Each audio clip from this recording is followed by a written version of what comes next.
The stories shared on It Takes Balls are unique to the individual sharing. Always speak with your trusted medical provider for treatment options specific to you.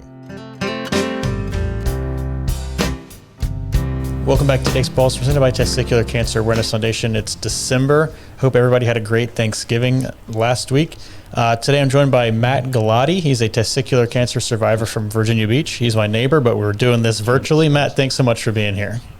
Thanks for having me. So Matt, before we talk about your testicular cancer, tell me a little bit about your background. So I'm from Virginia Beach. I've lived here my whole life. I got diagnosed when I was 22 at the end of my bachelor's degree. I like to skate. I like to surf. Yep. Yeah, and we have the same oncologist. That's how we met. He connected us, so that's kind of cool. Yep, Dr. Fleming. Yeah, right when I got diagnosed, that first meeting we had, he's like, "Do you need support?" And I was like, "Yeah." And so he gave me your number, and that's how our relationship started, which is awesome. I'm very thankful for that. Yeah, he's the man. All right, so let's talk about what led up to your diagnosis. You said you were finishing up your bachelor's degree. What was it that you noticed about your testicle that made you know something was wrong? So about 10 months before I was officially diagnosed, I noticed it kind of swole up. It's really big. I went to a urgent care for it. The guy there said that it was a hydrocele, and I was like, "What do you do about that?" And he's like, "You just give it time." So I was like, "Okay." He gave me a referral to a urologist, but he said something along the lines of like, "Oh yeah, the way the urologist will take care of the hydrocele, they'll stick a needle in and they'll like draw fluid out." And I was like, I'd much rather just wait it out, not have to get a needle in my ball. So waited, kept getting a little bit bigger every month. After a while, it just didn't shrink up. 10 months later, I was like, you know what? I'm at the end of my degree. I'm starting to get a little bit more free time. Let me just go back and see if I can get something done, maybe get the needle. So I go back to, or I think I go to the urologist this time based off of that referral like 10 months earlier. They look at it, they say we need an ultrasound, and I get an ultrasound a few days later. When the lady scanned me, I was like, "Do you notice anything?" And she was like, "I can't tell you." So waited a few days later. I was out eating with my friends. We wrapped up, and I was going to go drive to my girlfriend's house at the time. She lived at ODU. So as I'm merging onto I-64, I get a phone call from the urologist, and he pretty much tells me like as I'm getting on the highway. So after about like 2 minutes, he tells me, "Yeah, you have cancer, or it's most likely cancer, but you're gonna be okay. Don't freak out." And hung up, and then I was just driving, and then like full panic set in because I didn't have access to a browser or anything. I just had the road and music I was trying to crank, trying to drown everything out and try not to freak out too much. But what songs are you playing? I couldn't tell you. I had to lower the windows, and it was like, yeah, I had to lower the windows and have the air hit me good. I was just freaking out. But probably my least favorite drive ever. Nice long 20-minute drive, just like, I have cancer. This is awesome. So yeah, I pull up to my fiance, or she's my fiance now, but I pull up to my girlfriend's house. Tell her the news, and my parents are in North Carolina at the time, so the only person I really had for me at the time was my fiance. So I broke down. I told her everything. It's really scary. Then immediately we just started going to the internet and seeing what this was about and all that, because never was on my radar, and I'm surprised looking back at it now that this wasn't a possibility. I'm surprised like throughout those 10 months I never like looked down and be like, this could be a cancerous tumor. This could be something horrific. It's like, it's just a hydrocele. I'm going to neglect my health and focus on school, because the end of that degree was pretty stressful. Yeah. So. And was your girlfriend / fiance at the time, did she know for those 10 months that something was wrong, or had you kept it from her for those 10 months? Oh, she knew something was wrong. It was so apparent. I'm not lying when I say the size of my testicle was probably, well, when they removed it, it was about 10 centimeters, but It's about the size of an avocado. It was big. When the urologist saw it right before he removed it, he looked at me with so much disbelief, like, you idiot, how could you let this sit in you for so long? And I was like, yeah, I'm an idiot. So it was bad physically. Yeah. Right? It looked very apparent. Okay, so you get your avocado removed, and what's next? How long between the avocado and the Dr. Fleming? I'd say maybe a week, 2 weeks. Getting the avocado removed was pretty chill. It was actually not nearly as bad as I thought it was going to be. But yeah, I recovered, probably had a week. We got the results, and yeah, it turned out to be cancer. It was non-seminoma, yolk sac embryonal carcinoma, and teratoma. I probably saw him a week later. I met him in Hampton, and we talked for maybe 2 hours, just him and my mom. And he pretty much gave me the game plan. He staged me right there because they got blood work for me as well. And they made me 3B, and he said, because you're stage 3B, because it's spread to your lymph nodes in your abdomen and your lungs, you're going to have to do 4 rounds of BEP, chemotherapy, and then you're most likely going to need a RPLND. And then, he also went over getting a porta catheter for the chemo. And I remember, look, this is ignorance on my part, but I was still like early in my kind of advocacy at the time. When you reached out to me and you were stage 3B, I was like, oh my God, like this guy is not going to make it. And yeah, I mean, lo and behold, here you are now on the podcast years later. So that's great. And I was wrong, and I'm glad that I was wrong. Yeah. At least it wasn't 3C, because I've been told there's no stage 4 for testicular cancer. So I was like, okay, well, I'm not 3C, so I'm not the absolute worst, but that was kind of what going for me. I think that whole journey, I kept thinking to myself, it could be a little bit worse. It was pretty bad, like, because of how far everything developed. But I think a big thing for me was just knowing that there was always a slightly worse situation I could be in. So be grateful that I'm in this one and I can work with it. So, yeah. So talk to me more about that first appointment with Dr. Fleming. You said you were in there for an hour or so, maybe 2 hours, talking with him. What was kind of, what prognosis did he give you? I remember he talked with me about the good risk, poor risk, that kind of thing. Did you remember that from your meeting? Yeah. So I think I was originally going to be good risk, 3A. But then after looking at my blood levels, my AFP tumor markers were skyrocketed. It was 3,389. Sorry, I have it tattooed on myself just so I can remember that number. But it's 3,389. Before I had the prognosis, I was on Reddit a lot. I discovered the beauty of Reddit because of the cancer.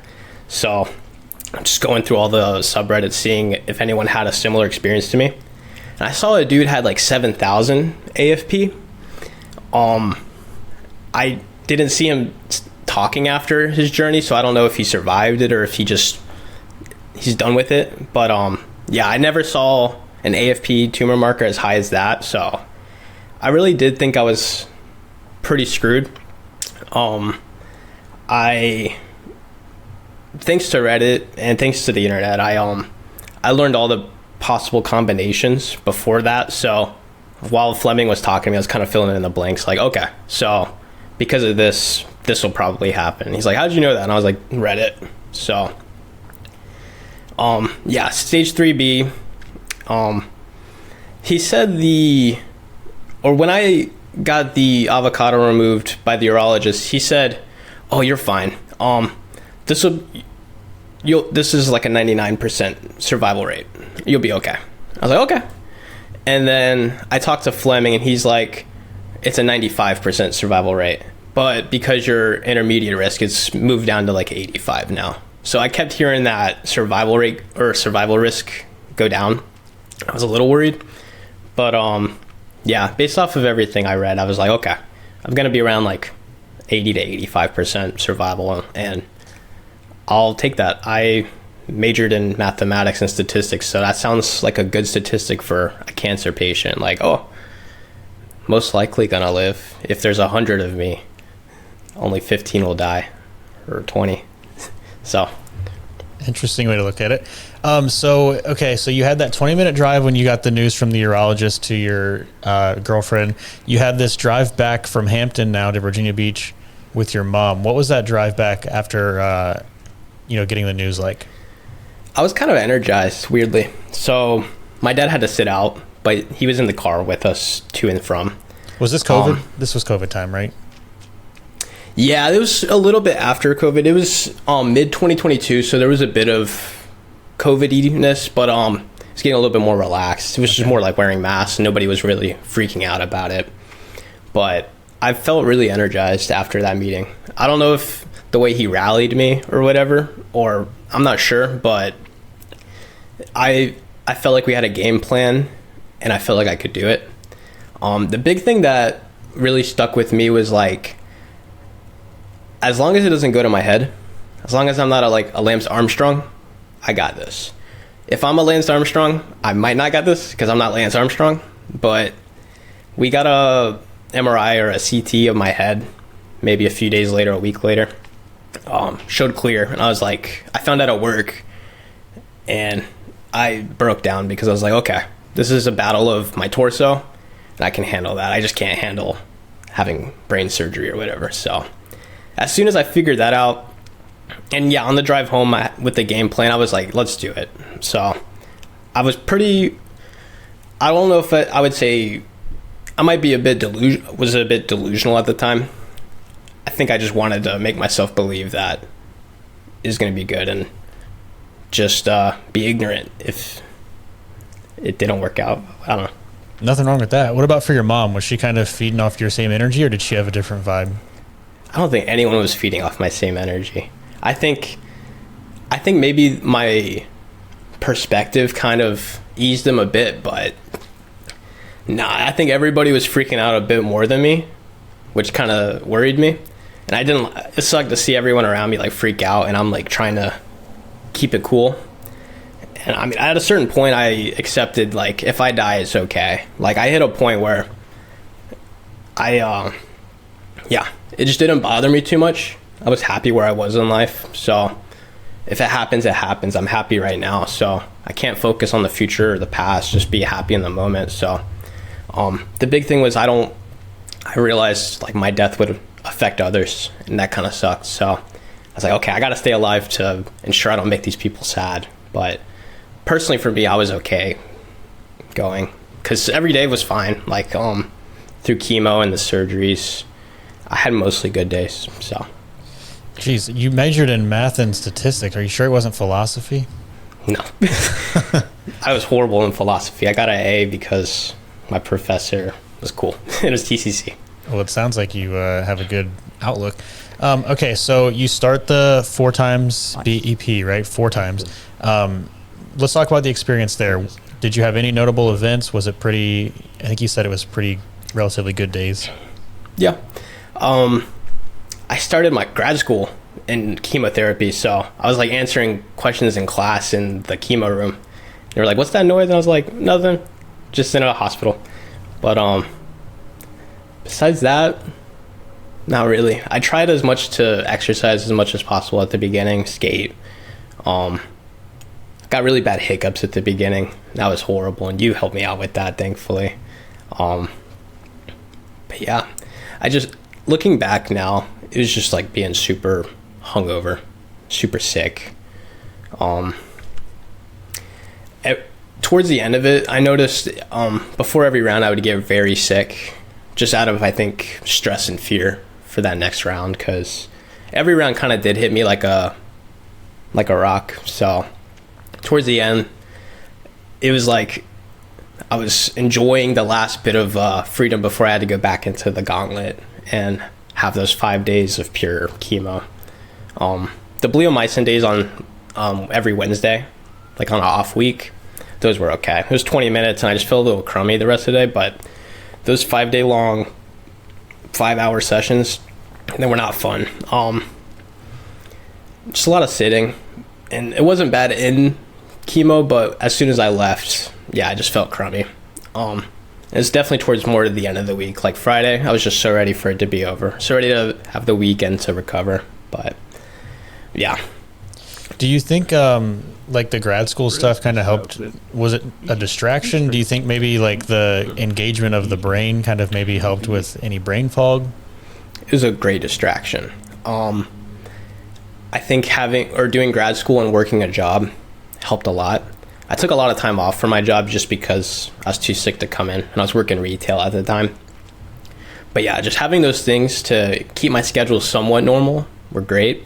Because I think if I didn't have those avenues, I probably would have spent too much time reflecting on everything and probably freaking myself out. So, and that was advice given to me by Fleming, and it was great advice. Just try to stick to as normal of a lifestyle as I have been, and I have. So I think that's one of the biggest takeaways I learned from that experience. And that's the same thing for me. He told me the same, and I agree that definitely did help. I mean, obviously, you and I don't know any other way because that's what we did. But Yep.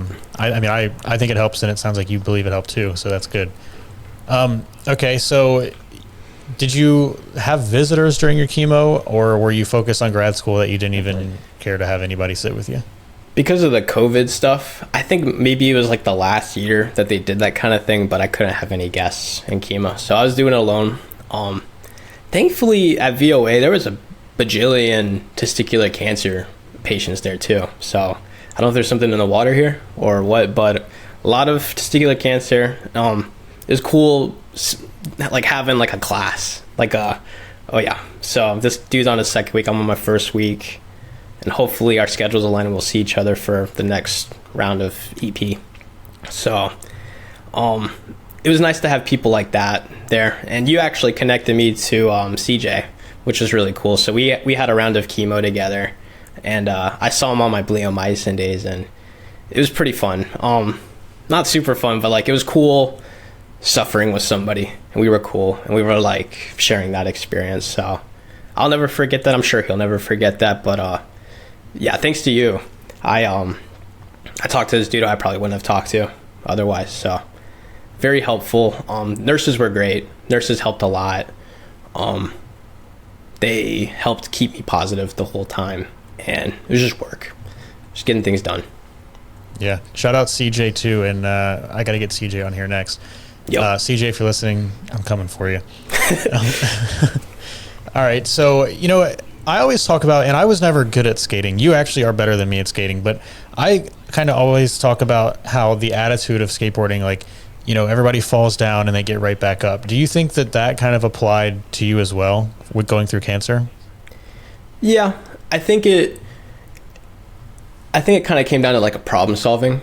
Just there's always an avenue, and it's just a matter of how resilient I am to get there. I'm not good at skating either. You are. No, I'm okay. For as long as I've been doing it, I should be better, but that's another thing. But it definitely helped me during my journey. I think it was another good way to distract myself, and I wasn't scared to get hurt because I was like, I have cancer. Who cares if I break an arm or whatever?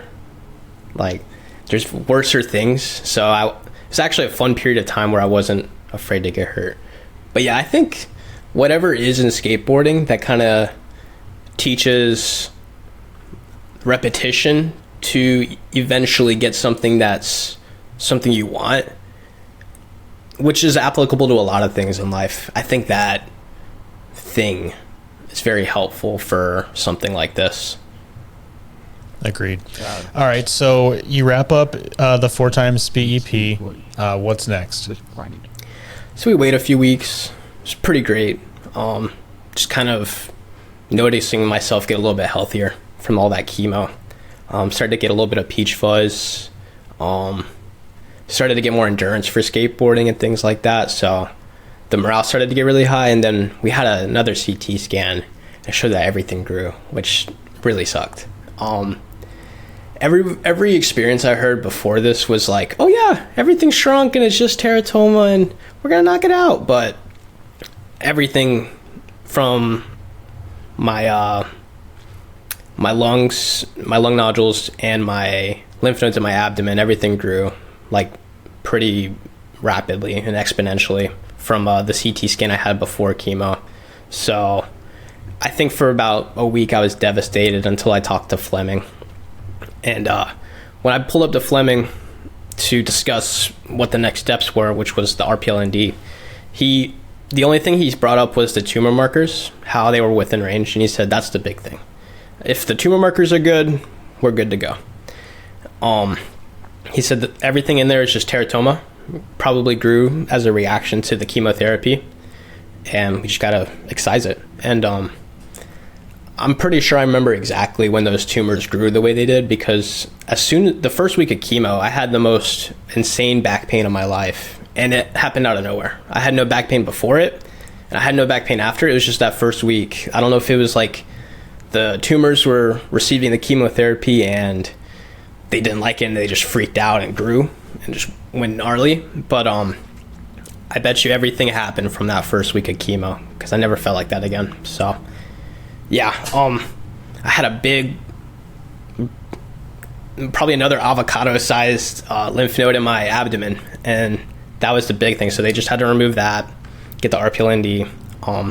The lungs were another story. They were kind of on the backlog. Got to knock out the big things first, and then maybe get back to those and see if I need to do like a lung wedge resection or whatever. So then became like RPLND time. And he recommended me to a guy in Virginia Beach, a urologist. And I was like, who is he? And based off of everything that I've read online from Reddit and like hearing from you, I was like, I could probably trust this guy, but for how niche this is of a surgery, I probably want to get someone who's super known for it, who does plenty of these a year. So I originally wanted to go to Indiana. I think it was Indianapolis, Indy something. I forget that urologist's name, the one that did your surgery. Dr. Carey. Dr. Carey. Yeah, I wanted to do him because that's the name I kept hearing a million times, but I think it was just too far. My family couldn't afford to go there. So we were just looking within network, something that's kind of somewhere along the East Coast that we could drive to. So we found Dr. Parazia, and he seems like he did a good amount of these every year. I think I might have been one of his worst patients, like for how bad it was. Somebody's got to be. Yeah, but I gave him good experience. But yeah, he knocked it out of the water. Good to go. I had to have a few blood transfusions during it. When he talked to my family, when he was taking breaks, he was like, this is a mess. It's disgusting. There's just so much disease here that I have to remove. And surgery, I think, was like 10 hours. So, yeah, I woke up from that surgery and I was like so high on life that I just lived. I kept falling asleep. I was just like, yes, I won. I was like, we're good here. So, not a fun experience, but it was more uncomfortable than painful. Now, I don't really remember going into it beforehand for you when we were talking about it. Were you super nervous? I know like our friend Luke, who was a previous podcast guest, he was really nervous, and then kind of in your more advanced stage were able to help him feel more at ease. Do you remember being nervous going into it? Yeah, I was super nervous, but I did this thing where I kind of just ignored the problem until it was in front of me. Like procrastinated it mentally, which helped a lot. I think from the very beginning I knew it was coming. I wanted to do the robotic one because it seemed less intrusive and it didn't seem painful. I kept having that in my mind, like, oh yeah, I'll just get the robotic RPLND and I don't have to go through this thing that I see these disgusting pictures of online. But I talked to Parazio and he's like, with what we're working with here, you got to get it opened up. So I got a normal one. Yeah, I think building up to it, the closer I got, it definitely got scarier, but I don't know. I think I accepted that's the big thing. That's the top of the roller coaster, and I have no choice. I just got to do it. And yeah, I was hoping I would live, and I did. So yeah, hey, it worked out. So let's talk about like getting back to normal. How long were you out of work? How long were you not able to skate following your RPLND? So I got my RPLND in like late November. I was out of work until January, something, maybe early January. I had complications at the beginning with like lymphatic leakage. I had to go on a no-fat diet, and it's kind of hard to walk. But I'd say probably like 2 weeks after the surgery, I think I hit like a mile walk, and then from there everything kind of got very exponential. In terms of like skating, I don't think I really started to skate until maybe the end of January, but like I think they said 6 weeks for recovery time, and it was pretty accurate. I think pretty much 6 weeks right after surgery, I was like able to do a kickflip again. So very excited on that. Felt very wobbly, felt very weird with how all this core strength that I lost. But yeah, it was things fixed themselves a lot quicker than I thought they would. When I was in that hospital bed after that surgery, I was like, I'm cooked. Like, this is going to be half a year of just nothing, just being dormant. But it was very surprising, and it taught me a lot about the human body. Do you remember, there's a professional skateboarder who I've tried to get on here, maybe I'll keep trying, TJ Rogers. I think he was around the same time as you, maybe a little bit after. Was that any inspiration to you at all? Yeah. He actually wrapped up his journey as I begun mine. Okay. So I think he was posting clips of him bald skating right as I was beginning chemo, and I was like, okay, that's awesome. It helped a lot just to see someone do something that I like to do. And he was doing it during chemo. I listened to that the podcast, I forget what it's called, the Nine Club. The Nine Club. I heard him talking about it. He was skating all throughout chemo, which is crazy. I think it inspired me to skate all throughout chemo, just because it was like, okay, if he could do it, I could do it. Huge inspiration. I reached out to him on Instagram, and I was like, you're awesome for sharing your story, and I appreciate that, and I'm going through the same thing, and I hope to be as victorious as you. And yeah, he reached back out, and he's like, send emojis. Cool. You're the man.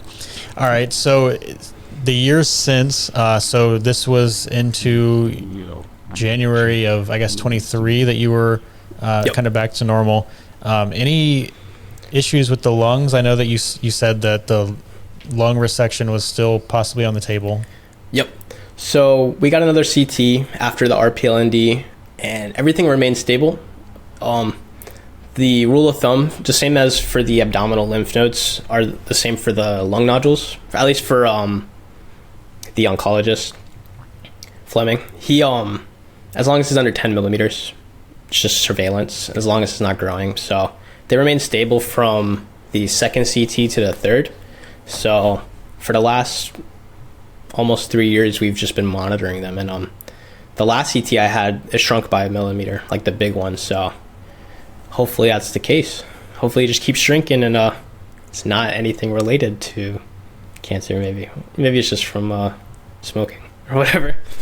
Do you have any kind of issues with stamina or being able to kind of skate and have, your full ability to kind of push around or pump on the mini ramp or something? No, I think during the whole process, for sure. Maybe the year of 2023, maybe a bit of that, just because I'm still pretty fresh out after everything. But if there's any stamina issues now, it's probably just because of my diet, my lifestyle. But no, I don't think anything is cancer related. I think I'm pretty much back to 100%. Yeah. What about mentally? Are you back to 100% mentally? I mean, it sounded like pretty much all the way through it, you kind of had a good attitude. And I know, like, in our group chat, you're always, you mentioned, like, am I cooked or I'm cooked? Like, your verbiage is funny when you talk about it. Oh, yeah. I think my verbiage, it's always been like that. My mentality, I think, remained the same, especially when I'm talking to other people about it on Reddit or in real life, like Luke. I don't know, I just keep it real. That's just who I am. Yeah, legend. All right, so you're still in your 5-year surveillance. What cadence are you on for your scans and stuff now? So I have a CT scan in January, and Fleming was talking to me. He's like, that could be your last one if you want. And I was like, what? Because I thought I'd get them for like 5 years, but I guess at the 3-year mark, if everything looks good, I'll just do blood work, I guess, until 5 years, and then maybe no more blood work. But I don't know. I have to touch back with him because I think I was just so surprised that he said that. So, and he gave me the opportunity to get more CTs after if I really want the peace of mind for the sacrifice of radiation. And I haven't made that decision yet if I want it more after. I guess I'll see how this one goes, but maybe 1 or 2 more, just because it does seem very liberal. But yeah, CT in January, hopefully it goes well, and then maybe the last one. Very excited to be as distanced as I am now from everything, going from like quarterly assessments to bi-yearly to yearly. It's been very nice to be more and more separated from this reminder of what happened. Yeah. And I'll give you a little secret. The blood work is going to continue. Okay. At least in my case, he's still having me come in, and I'm thankful for that because, like you said, it's peace of mind, and a little poke is worth some peace of mind for me. It's cool to see the people that were there during my journey. Sometimes they recognize me, which is cool. Yeah, Dr. Fleming is the man. I think we spend more time laughing at my dumb jokes than we do talking about cancer nowadays, but I'm always happy to see him. It's more of a catch-up now than oh yeah, this is what's going on. Same old. Knock on wood. Is there anything else that you want to add that we didn't talk about? Nope. All good. What advice do you have for somebody who's maybe just got that stage 3B diagnosis? Just trust the process and keep your head high. I feel like if I was stressing super hard, just wasn't going to help. It's going to hurt me negatively. Just have a good positive mindset. Trust the process. You'll be okay. There are people that have gotten testicular cancer twice and they live, so you can get it once and live. You'll be fine. And look at you. You're engaged now. You're out of a retail job. Your hair's back. You saw my wife at Hair Cuttery, so you're getting haircuts. So all seems good. All seems good in Matt's world. Yep. Awesome. Can people reach out to you anywhere online, or are you keeping it locked down? They can reach out to me. They can follow me on Instagram, Gatmullody. Spell that out for us. GATT.MUILLOTY. I'm private, but I can, if they have a mutual, I can see what's up. Perfect. Matt, thank you so much for being on It Takes Balls. Thanks for having me. For more information and resources for your testicular cancer journey, visit testicularcancerawarenessfoundation.org.